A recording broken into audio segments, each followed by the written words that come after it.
जय माता। जय माता दी। बोल सच्चे दरबार की जय। हमके आपन दास बना ला, बिनती करी हजार, तोहरे चरण के धूल से मैया कैसे हो मास्टर? बनी तकदीर हमार। भाई मास्टर सीधे चले रहो कि अर्जियत ले बाटे हमरो भाग्य जगाई दे तू, फूलवे बनाई दे तू ना।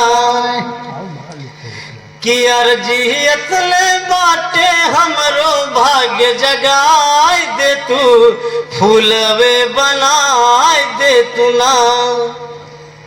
माई अड़हुल जैसन हमरो के अपनाई दे तू, फूलवे बनाई दे तू ना।